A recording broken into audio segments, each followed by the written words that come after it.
What's up, metalheads? Welcome to the Scrap Metal Podcast, the show for the misfits who've been listening to the same music since high school.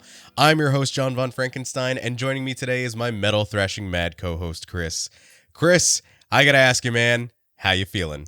I gotta say, I'm feeling grand.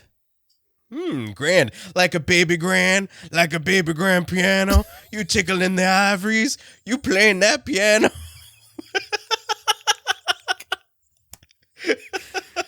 What the fuck? That's jazz, baby. That's jazz. Does this feeling of grandness have anything to do with how you're keeping your heavy metal street cred?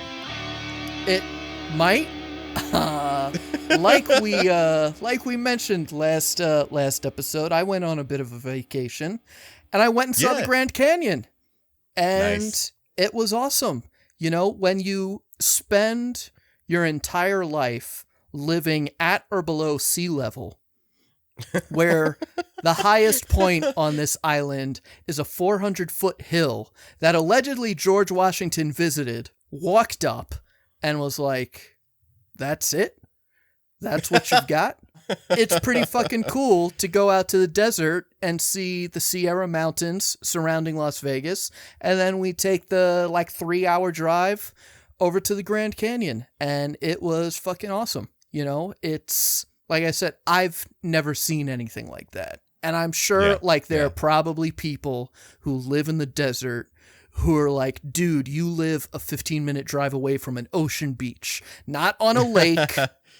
Not some shitty, you live on a beach where you can go out and swim in the Atlantic Ocean. And I'm like, yeah, that's cool, but I don't have any fucking mountains. I want to go see the mountains and everything. So it was very cool for me to, go out and see the Grand Canyon. And what was fun was that there was a trail to get you to one spot, but most of it was just kind of find your own path and go wherever the fuck you want. There's no guardrails, so be careful. But if you think you can make the climb, just make the fucking climb. So I was climbing all over rocks, and there were some where I was like, I'm about to eat shit, but I didn't. But yeah, it was a lot of fun, seeing I'm glad that you enjoyed that trip. Yeah. And that you didn't wind up at the bottom of the fucking Grand Canyon just definitely eating shit and falling over. Definitely. The thing that no one told George Washington was that we might not have a lot of hills and mountains and shit like that, but the bagels here, the water, it's the fucking bagels. I don't know if he had bagels on hand at the time, but if he didn't, he really should have tried them. And that's his loss, honestly. Let's not try to rewrite history. So I have been keeping my heavy metal street cred by trying to learn how to two-step. I can't dance. There's no secret. I think I can dance, and those are two vastly different things. And so, every now and then you throw on a track that has a really cool fucking breakdown or a really cool, two-step part, and you want to fucking join along. And I can't. Probably because I'm trying to do it on carpet with sneakers on, and it's not the right surface. It's definitely not the right surface. And in doing so, I was creating a playlist for myself. Songs with the best breakdowns. And I figured, why not go ahead and share this moment with Chris. Chris knows how to two-step. He's going to teach me how to do it live for you guys. It's going to be like one of those videos where it's people moshing, but they take all the music out, and it's just the sound of the sneakers against the fucking floor. I love those fucking videos. So we're going to be talking about the best breakdowns, the songs that just go the fucking hardest and that just have that old school oomph and that fucking bounce. Chris, are you excited? And are you fucking ready to teach me to two-step? I don't know about teaching you to two-step, but I am very excited to talk about some of my favorite breakdowns. We've already done our NYHC deep dive, and I have talked about how much I love the style of music. I've talked about how much I love punk rock and any style of music based on this beautiful city that we live in the shadow of. So it's great to get to talk about breakdowns and the moshing part, the whatever you want to call it. It's the breakdown, and it's. I was very excited to get to talk about more of these songs that I love that have this part, and just like how fucking heavy they get and how cool it is, and yeah, I'm really excited, to be at sea level talking about a style of music about fucking breakdowns. I'm so excited to be at sea level. I'm getting that tattooed on my fucking stomach. Oh, we're boy. taking off from the airport. We're already 2,000 feet above sea level in the desert. And I'm like, this isn't right.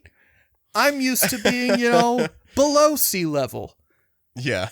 And it's because on JetBlue on the TV, they have like a map channel that tells you your elevation, your speed, how it says we're already like 2,500 feet above sea level. And I'm like, that's unacceptable. Someone needs to fucking fix this. Yeah. Let's go find that fucking hole in the ground and go back down. I feel safe here. Chris, why don't you give us your first best breakdown? So, the first band that came to mind was 25 to Life. Nice. I've talked to... Do the impression. Do the impression. Do the impression. People think that's a fucking joke. If you've never heard 25 to Life, you think that's a joke. But you'd be surprised.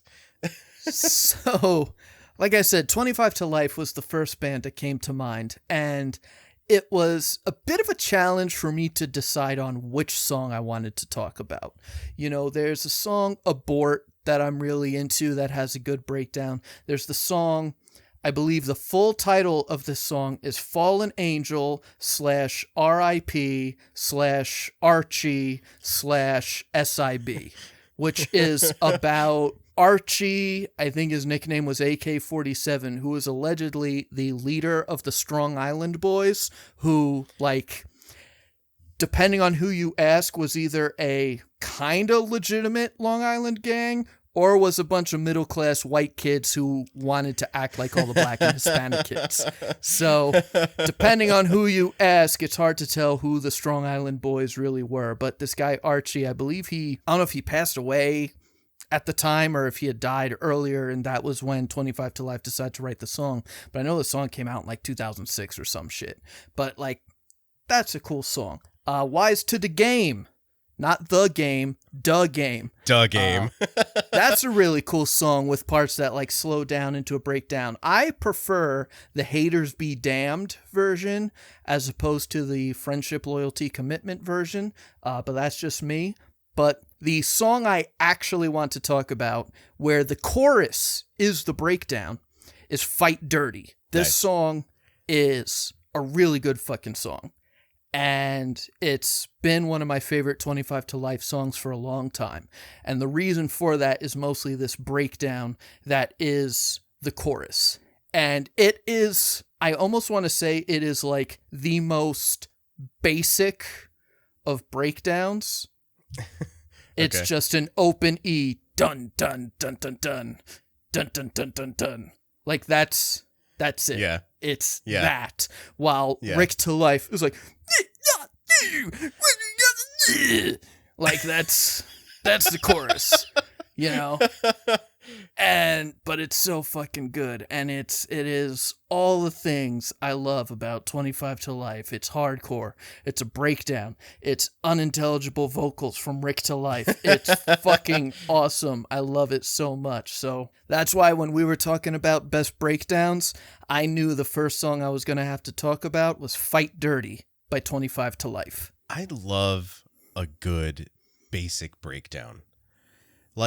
There's something about maybe deep within the recesses of my caveman brain that is open E chugging. Yeah. That'll fucking do it. You know what I mean? As time has gone on, and many of my examples are maybe a little bit more on the complex side, or more modern side, but there were some breakdowns that I didn't choose because they felt too simple. So I'm glad that you were kind of like dispelling my insecurities there and saying like, hey, you like 3 open E's and a bar chord on the first fret. It's all right. There's still room for you here. Like I remember back in the day, like when me and my friends would go to like the Red Zone and there would be like a shitty punk band playing and they would like break out a fucking breakdown in the middle of the song. We'd be like, oh, breakdown part. So it'd be all of us fucking like 13, 14-year-olds in the back being like, dun, dun, dun, dun, dun, dun, dun, dun, dun, dun, dun, like making fun of them. But that's exactly what they were playing. And it fucking works though. Yeah. Because then we'd be at the front of the fucking stage moshing with everybody. It's just, It's a lot of fun. Like I love the simplicity. Like you said, it's whatever you want to call it, whether you want to call it the beatdown part, whether you want to call it the halftime part. The breakdown is just that slowed down bit where maybe a riff from earlier on in the song comes back and it's just played slower. Or it's just one of those riffs where it's the space in there that really makes it interesting. And it gets slowed down and it gets a little bit groovier and it gets a little bit bouncier. And I really fucking love that. So I love that in the 35, 40 some odd years that hardcore has been around, right? Yeah. That the breakdown has just kept evolving to the point where people are getting more and more creative with their breakdowns, even like inserting samples and finding really cool things to call out breakdowns with. For example, my example of my first favorite breakdown is off of Unearth's newest album. So this is like as of May of this year, like this fucking recent. But it's such a cool, it stood out so much to me that I had to put it on this fucking list. And that's the breakdown in the song Call of the Militant. The reason that this breakdown stands out so much to me is because they use this sample of this guy going, this is a test of the emergency broadcast system. And then it's just dun dun dun blam, dun, dun, dun, dun. Like just they have the riff with the fucking emergency broadcast tone right in the middle of it. Like any of the gaps in the riff, that's where they've got the emergency broadcast tone in. Oh my God. And that's so cool. They found like a cool new thing to do with the breakdown. And I love that. I think it's the creativity of something that is maybe inherently so simple in music and that can kind of almost be looked down on as like very primitive music or like, I don't know, just like caveman brain music, right? Like just to say like, oh yeah, we're just taking this part and we're slowing it down. But that's exactly what they do with this song. And they do it with the fucking breakdown too. They take the riff and then they slow it down even more and the fucking emergency broadcast tone is coming through. It's so fucking cool. I love shit like that. And it's just, it tickles all the best parts of my little caveman brain. And I really love it because it made me want to learn how to fucking two-step. And TikTok has convinced me that I can learn to two-step if I follow these simple steps. Chris, what's the next song on your list of favorite breakdowns? So the next song I want to talk about is the song Speak English or Die by SOD. Nice. Scott Ian and Charlie Benante might come up again, but for now we're talking about SOD, the Stormtroopers of Death.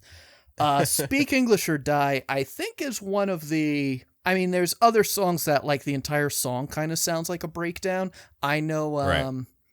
I believe it's March of the SOD. I think it's the opening track. It has this riff. Yeah. And Scott Ian has said that at his funeral, he wants a SOD style of the Ballad of Scott Ian played at his funeral using that riff. So for those of you unaware with SOD, they have ballads for various musicians. So there's the Ballad of Jimi Hendrix, where they play the first like 6 notes of Purple Haze and then yell, "You're dead." And that's the Ballad of Jimi Hendrix. There was a live album, I forget which one, that they were performing in Seattle. And early in the show, they did the Battle of Kurt Cobain, where they play the intro to Smells Like Teen Spirit and then yell, "You're dead." And they play that like 3 more times throughout the show. Like it's just randomly like Scotty and just starts playing it, and you hear fuck, I'm blanking on the lead singer's name, but you hear him go like, oh fuck, he's playing it again, and they play it, and then you're dead, and it's so fucked up in only the way SOD can do it. And Scotty said he wants that done at his funeral, so I hope that happens. But back to this particular fucked up song, Speak English or Die. It has a very fast riff going on as they, lament the fact that there are people in this country that are from other countries and don't speak English. In the middle of the song, the riff gets played at like half the speed. And it slows down, and it's very much a breakdown. It's like we're saying it. They're not doing anything too crazy with it. It is just the riff that they're playing under all of the verses, but it is a breakdown, and I'm sure I'll talk about it again. Guys like Scott and Charlie, who are from Queens, I believe, they listen to this hardcore music. They're influenced by this hardcore music. They want to include that in this very silly project that they did in the 3 extra days they had in the studio after they finished one of their albums. I want to say they finished State of Euphoria and then recorded this. I don't remember the exact timeline, but I remember they finished recording an album and they had rented like 3 extra days. And they're like, well, we have time. Let's play some of these stupid SOD songs, these Sergeant D songs that we have. Bring in Danny Lilker back to play bass, and their the lead singer, who again I can't remember his fucking name. He was like their roadie, and Scott was like, "Yeah, go ahead, go in, fucking sing these stupid ass songs." And they were indeed stupid ass songs, but it was a lot of fun. We got a really cool breakdown out of Speak English or Die. You also have a song like Milk that starts off slow.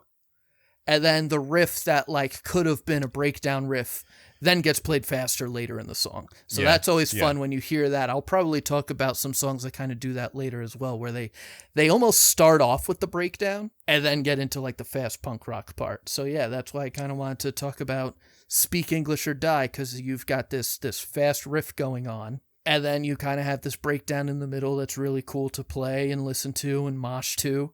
And then the song ends. So really cool stuff. Yeah. And that's Billy Milano. Billy Milano, the Milano Mosh. How can I forget the Milano Mosh? You know what the problem was? For some reason, I kept thinking Rob Dukes. I'm like, no, that was the guy in Exodus I don't like. Because he replaced Zetro. Right. Yeah, he did the Shovel-Headed Kill Machine and then the Atrocity Exhibition. I think there was 2 of those albums. I don't fucking know. But yeah, Billy Milano. Do the Milano Mosh. SOD. I don't want to say that you can't make music like that nowadays. I don't want to sound like a boomer. But it was it's purposefully edgelord.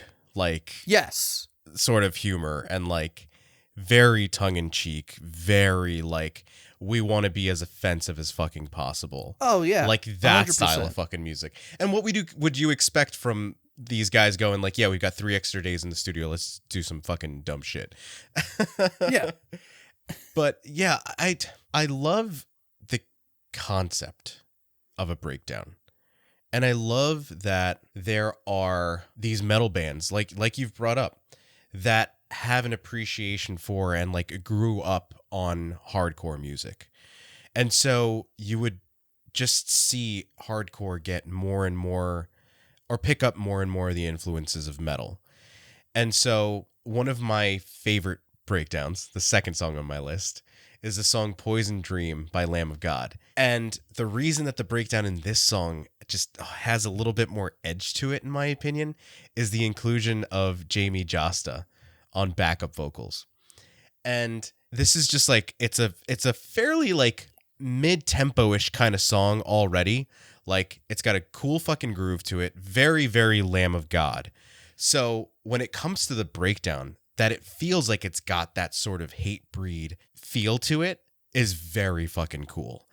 And I think with a breakdown, if you're going to have vocals over it, the vocals have to act kind of like another percussive instrument. And Josta is just fucking awesome at doing that. Yeah. I think just like throughout all of Hatebreed's catalog, you know that he's using his voice as another percussive instrument, and it's fucking great.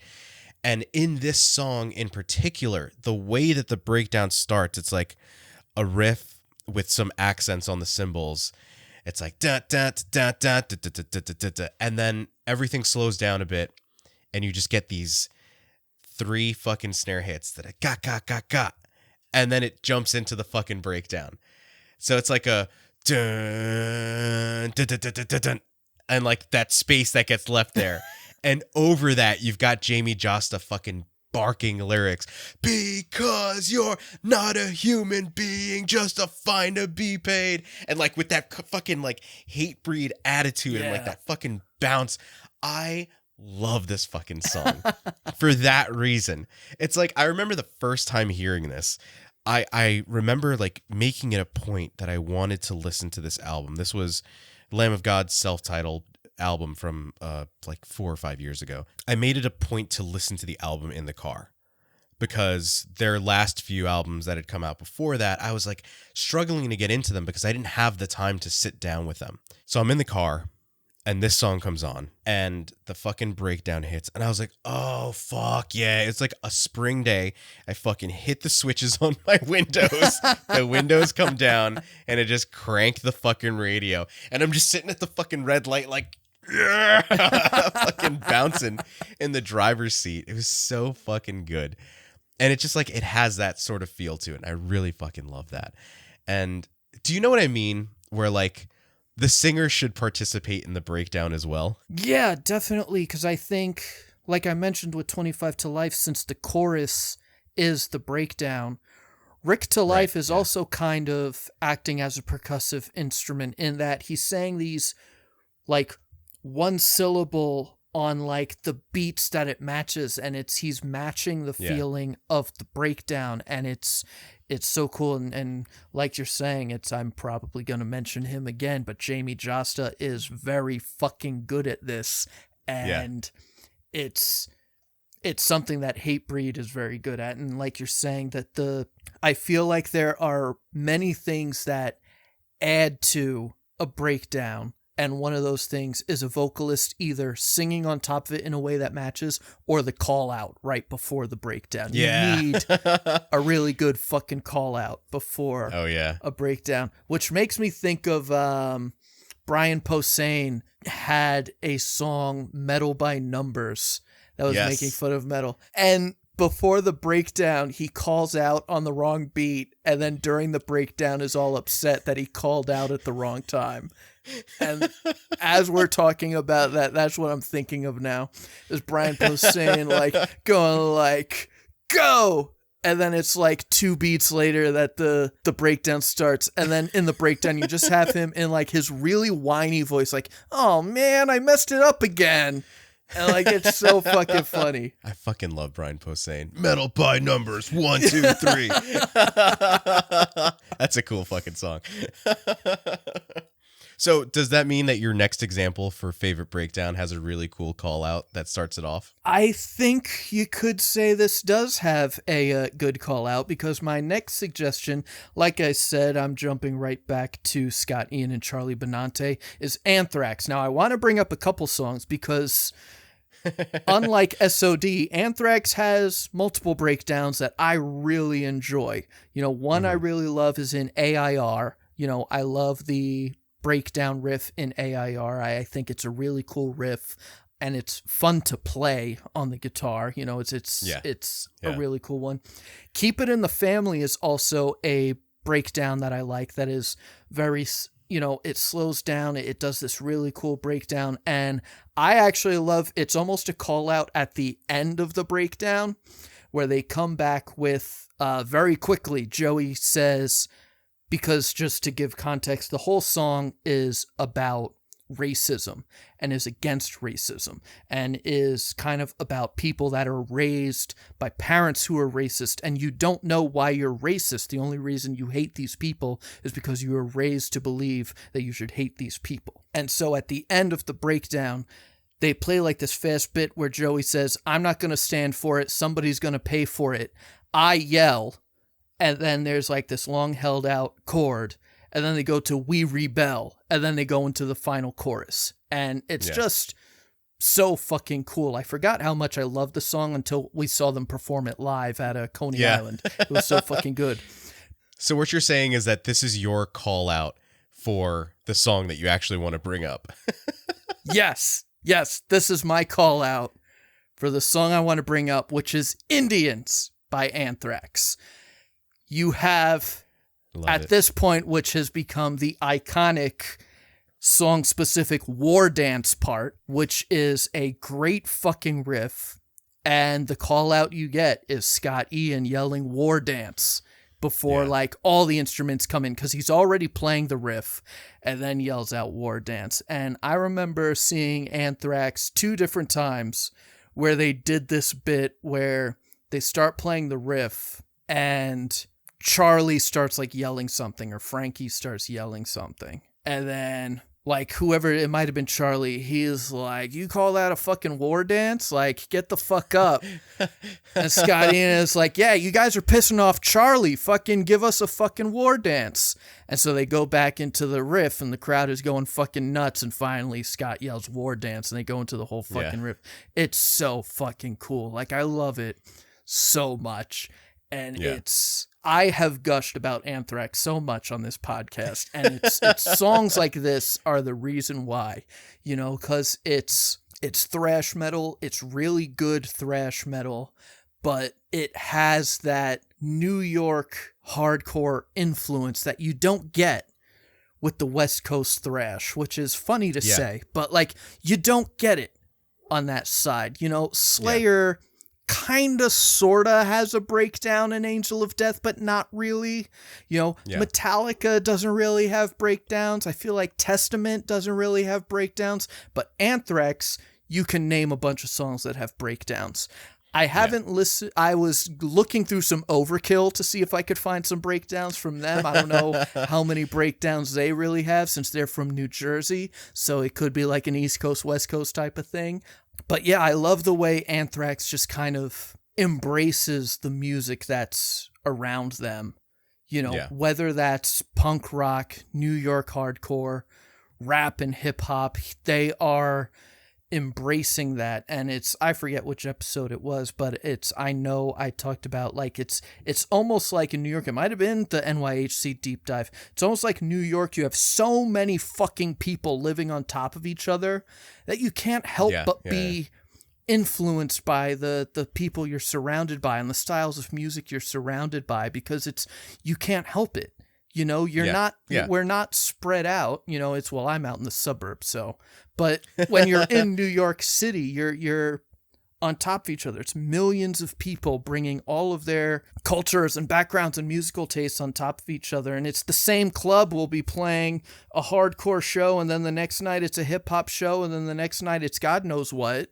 But it's, you're right on top of each other, and you can't help but have those influences. And I think it also shows the kind of people that are in Anthrax, that they're willing to use those influences. Like I'm saying, a song like Keep It in the Family that's calling out racism. They're seemingly open-minded guys that are going to be more accepting of these types of influences and are going to use the things that are around them. So that's why I'm always gushing about Anthrax and own so many fucking Anthrax t-shirts, even though I'm not wearing one right now. But it's just awesome. And like I said, a song like Indians is another, it encapsulates everything I'm talking about. It's talking about the plight of the Native Americans in this country, and then has a sick fucking breakdown in the middle of it. So yeah. They find a way to call out a lot of issues. Yeah. Which is like also why I wanted to point out the fact that SOD was very fucking tongue in cheek and like just it was purposefully offensive. Yes. Yes. But that you've got them calling out a lot of social issues. And then on top of that, they are bringing in influences for people. We've talked about on this show countless times about how music should always be a gateway towards something else. So, if you're starting out with Anthrax and you listen to Indians and you fucking love the war dance part, and then you go, okay, what else can I listen to that kind of has stuff like this? And then you make your way to fucking Madball. You make your way to Sick of It All. Fucking, they've got a song called Clobberin' Time. Like, it's Clobberin' Time. That should just be a fucking whole breakdown on its fucking own. You know what I mean? Like, it's fucking awesome. But then to be able to listen to stuff like that, and then to be able to find, just all of these different New York hardcore artists that they can listen to. And you just have so much to pull from that it's incredible to be able to just find a way to mix all those different influences in. So not only do you have the ability to bring in a bunch of different influences, but then you can take those influences and create something all your own, which is what you're hearing with a lot of modern hardcore or like hardcore influenced metal that's out there. And one of the coolest bands that are on that hardcore front now, and I've brought them up before, is Kubla Khan. Kubla Khan TX, so that we don't get fucking, sued by the apparent original Kubla Khan. But they are fucking heavy as shit. A lot of it has to do with Matt Honeycutt's vocals, where he sounds like a fucking pit bull when he sings. He sounds like he just has so much fucking saliva in his mouth as he's screaming at you. He just sounds fucking ferocious. And the rest of the band matches that fucking vibe perfectly, especially on the song Self-Destruct. I fucking love this song. It starts out with a really cool fucking call out, and then they go into sort of a breakdown-ish riff. That's just the song starts out with like guitar and drums like kind of building up, and then Matt just comes in with absolute, and it just fucking it sounds so fucking cool. But the reason I think that this breakdown is so awesome is because we don't get a lot of these, and this is a bass breakdown, and it just, you get the call out, and then the next it's just the bass and the drums, and it's just dun dun dun dun dun dun dun dun dun dun dun dun dun dun dun. Dun, dun, dun, dun. And it's like this crunchy fucking sounding bass and this like nasty groove on the drums, and it's so good. And that's part of a breakdown too, is getting the rhythm section to really lock in. The rhythm section is what's responsible for what I constantly refer to as the breakdown bounce, right? That's what's giving us that fucking shake your ass rhythm. And I love that. And so to have, especially because this bass is like so down-tuned, to have that in this fucking song is phenomenal. I really love it. If you have not checked these guys out, please do yourself a favor and just check out a couple of their fucking songs. Like, just throw on a fucking EP or whatever. They just sound heavy as shit. And I'm glad that we've got like this evolution of the breakdown, coming out with guys like Kubla Khan, fucking knocked loose with the fucking call out of the century as an honorable mention in their song. What is it called? In the Dark Weeds, or Out in the Dark Weeds, something along those lines. It's one of their newest songs. Homeboy comes out and just screams, "Knocked loose, motherfucker."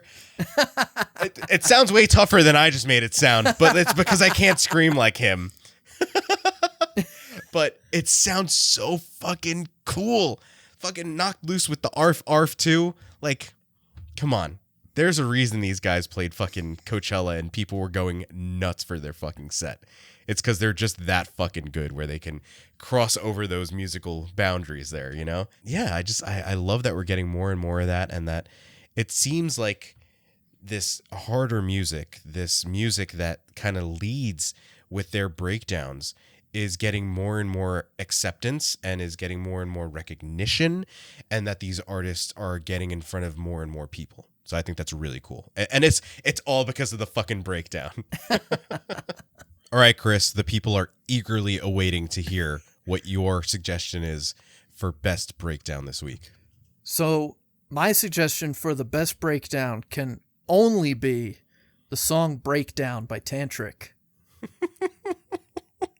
I hate you. You know what I love about this song is that the dude sings like with like that Scott Stapp voice, and like it's the voice that he like does. Ted makes fun of in the karaoke scene in Ted, where it's only vowels. Or what's he singing? Is that A-I-O-U? Yeah. That's the way the guy says, like, hey, yo, man, you still have love. Like, that's, I know the breakdown. Tell me again my window.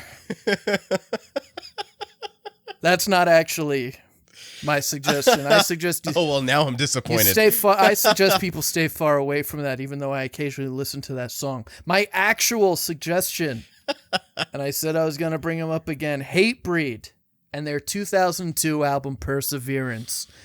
Nice. We've already talked about how great Jamie Josta is, and the opening track of this album, Proven, I believe they opened with when we saw them opening for Anthrax, where the only lyrics to this song are, you want to see me fail, you won't get your chance. Or at least that's what it seems like the only lyrics are to this song. To the point that that's what Jamie Josta is saying over the breakdown halfway through the song, is that the song is slowing down, and he's like, you want to see me fail, you won't get your chance. And like, it just goes into this sick fucking breakdown. I love it so much. Other songs off of this album I love are the title track, Perseverance, which is a great song. I Will Be Heard is a great song. You're Never Alone is a really good song. And then the song Smash Your Enemies has my favorite call out, but it's at the end of the breakdown because the song kind of starts with a breakdown riff. And it's going through, and Jamie Josta's doing his thing, and then they hit the one note, and then Jamie Josta just yells out, when I wake up, the real nightmare begins. And then there's like a 4 count on a cymbal, and they go into like this fast riff. But like, I remember going through the track list, and I'm like, what fucking song is it? I know it's a Hatebreed song where he yells, when I wake up, the real nightmare begins. And that turned out to be Smash Your Enemies off of this album. But like I said, the title track, Proven, has a great breakdown. I know when I was looking up songs that have breakdowns, it was a song that a lot of people on Reddit recommended for having a great breakdown. So that's why I knew I wanted to recommend this album, Perseverance by Hatebreed. So I had a really tough time picking out my favorite breakdown or suggestion for favorite breakdown for this week because there's so many to choose from, and you've got so many classic bands that I feel need that attention, and I trust that our audience will make their way to these guys. But just as a nudge in the right direction, my suggestion for this week is the song The Storm by the band Judge, which includes 2 members from Youth of Today, who was my suggestion in our hardcore deep dive episode. So bringing it full fucking circle. But the cool thing is this song pretty much just starts as a breakdown. This song is pretty much just a really long fucking breakdown.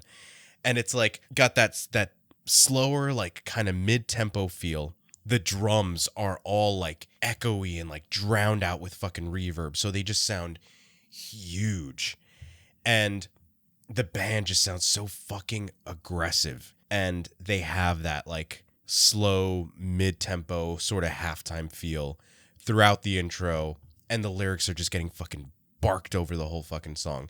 The song itself is really cool. The lyrics are really fucking cool. Pretty much just like the storm is coming, like you are like, I'm feeling this fucking pain right now, and you're gonna feel my retaliation from it. And I wanted to make sure that our audience got to get sent on the right direction. As we always say, instead of being gatekeepers of the music that we love, we just want you guys to listen to more great music, like we find ourselves listening to more great music by doing this show. So go out and check out the song The Storm by the band Judge. Here we are at the end of this episode, and I'm realizing that between the two of us, we have somehow talked about all these great songs with great breakdowns and haven't talked about a song from the fucking legends themselves, Madball. And so a song I want to make sure everyone goes out and listens to it has a really great breakdown.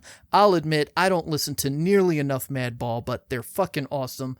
Their song, New York City, is great. Yeah. Has a great breakdown in the middle of it. So definitely go check that one out, as well as like an honorable mention.